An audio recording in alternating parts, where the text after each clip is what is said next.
Greetings and welcome to Lecture 5.1. We're going to be talking about the greatest common factor in factoring by grouping of polynomials.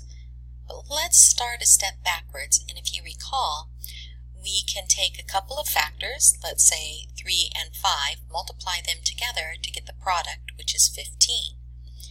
If you think about this, this is a relationship between there's multiplication and factoring. So if we take factors, we multiply it, we get to the product. If we take the product, break it down, we get back to what it was factored. There's this nice kind of circular relationship that we can do. Now let's talk about polynomials and factoring polynomials. So if we factor polynomials, if we multiply polynomials, we get to a nice product of the polynomials. For example, x plus 2 times the quantity x plus 3. If we use our FOIL technique and multiply both of those quantities together, our result, our product, is x squared plus 5x plus 6. Now, we've done the multiplication part. We're now going to go backwards and use techniques to find our factors. Let's start with some terminology. The greatest common factor, also called GCF. Don't get this confused with LCD, the lowest common divisor. They are two different things. The greatest common divisor for a polynomial is the largest monomial that divides, and it means it's a factor of each of the terms of the polynomial. The largest monomial is the monomial with the greatest coefficient and the highest power on the variable, or variables, depending on what our polynomial is.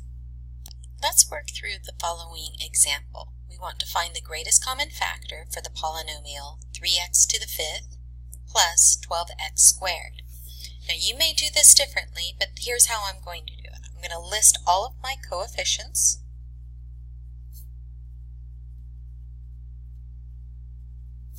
and whatever variables I have, and in this problem I have x's. And I'm going to break them down into their prime factors. For example, 3 is just 3, and 12 is 3 times 2 times 2. Now let's break our variables down into their prime factors. X to the 5th is really x times x times x times x times x. X squared is x times x. Now here's what it means to have the greatest common factor. For each of the terms that I broke down, what do they have in common? What's the most that they have in common? For the coefficients, they have a 3 in common. And for the variables, they have x squared in common. Therefore, the greatest common factor is going to be 3x squared. Let's work through another example. Let's find the GCF, the greatest common factor, for 8a cubed b plus 16a squared b cubed plus 20a cubed b cubed. Now again, I'm going to write down a nice little table here.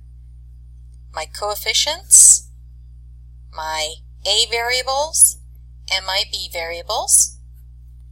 My coefficients are 8, 16, and 20. My a's are a cubed, a squared for the second term, and a cubed for the third term. My b's are b, b cubed, and b cubed for the third. Now again, I'm going to break each one of these down into its prime. Its prime factors. So 8 is 2 times 2 times 2. 16 is 2 times 2 times 2 times 2. And 20 is 2 times 2 times 5. Now before I get to finishing off the coefficients, let's do all of the variables. So a cubed is a times a times a. A squared is a times a. A cubed is a times a times a. Let's do the b's. B is just b. B cubed, b times b times b.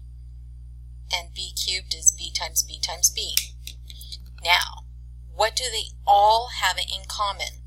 The greatest amount that they have in common. For the variables, it's 2 times 2. For the a's, it's a squared. They all have in common. And the b's, they have b's in common. Therefore, our GCF, greatest common factor, for 8a cubed b plus 16a squared b cubed plus 28 cubed b cubed will be 4a squared b. That's what they all have in common.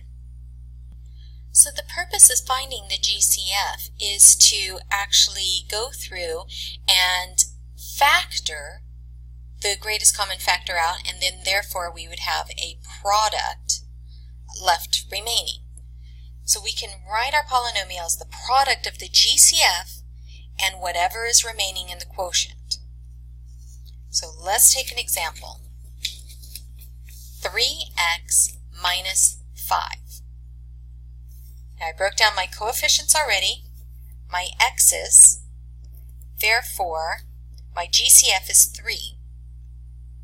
I can rewrite the first one as 3 times 5, the first term. And then the second term, I can rewrite it as 3 times 5. So applying our distributive property, 3x minus 15 equals 3 times x minus 3 times 5. Using our distributive property, I can factor out the 3, and what is remaining? X minus 5. So again, we can take what we've learned up at the GCF level, factor that out of each term, and now I have a product of the GCF times the remaining quotient of my polynomial, my original polynomial.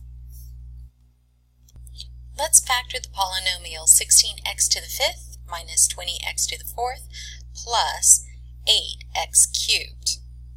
So first I'm going to write down all of my coefficients, 16, 20, and 8, and my variables are x to the 5th, x to the 4th, and x cubed. Now I'm going to break each of these down into its prime components. So 16 is 2 times 2 times 2 times 2. 20 is 2 times 2 times 5, and 8 is 2 times 2 times 2. X to the 5th, x times x times x times x times x, and x to the 4th, we have x written out 4 times, and x cubed, x written out 3 times. Now let's find our GCF. Again, it's the greatest number that they have in common of the coefficients as well as the variables. So my GCF is going to be 4x cubed.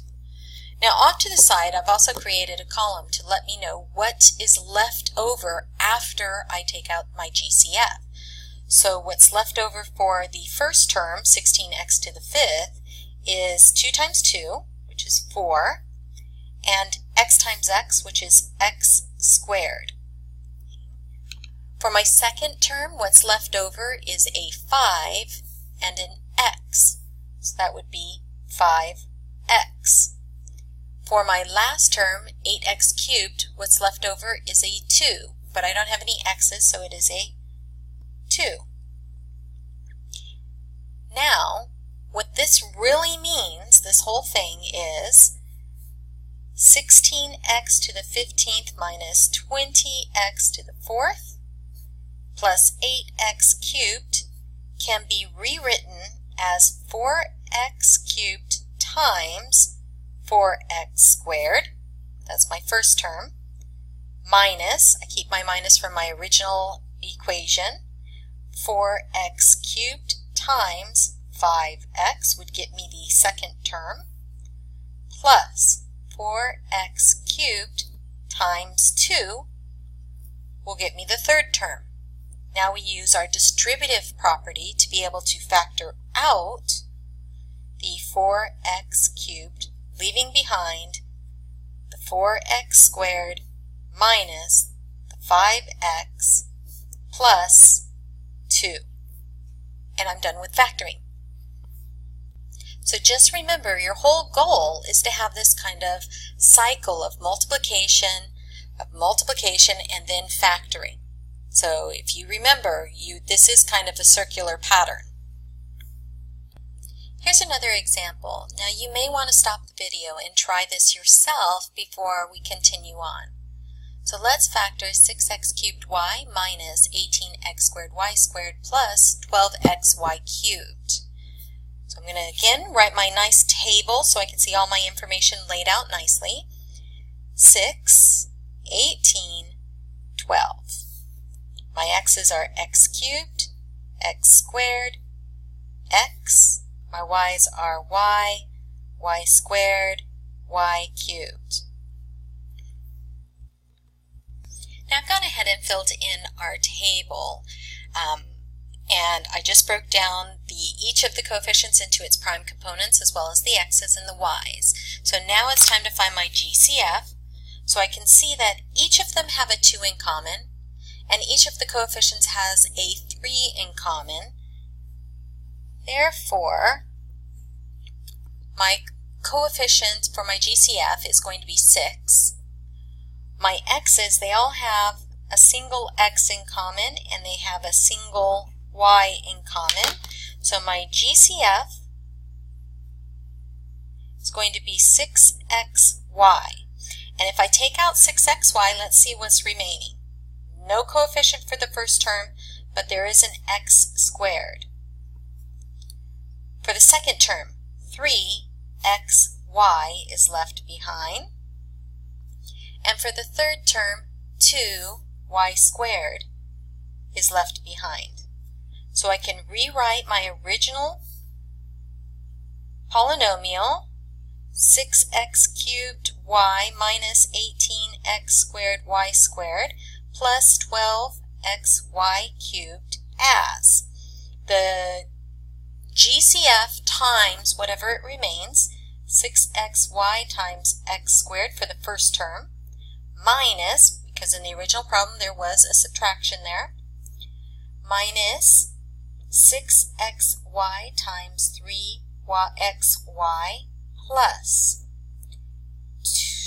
6xy times 2y squared. Now using our distributive property, let's take out the GCF as a factor, 6xy times what's remaining, x squared minus 3xy plus 2y squared. Now you might be asking, why do I do this middle step if I can just kind of grab what's remaining and put that in parentheses and my GCF out front? Well, you don't need this middle step. If you can skip it, go ahead and skip it. Otherwise, I like having all of my steps laid out so in the event I make a mistake, I can actually go back and see possibilities of where I went wrong. So that's it for part 1 of this video. So until next time, be seeing you.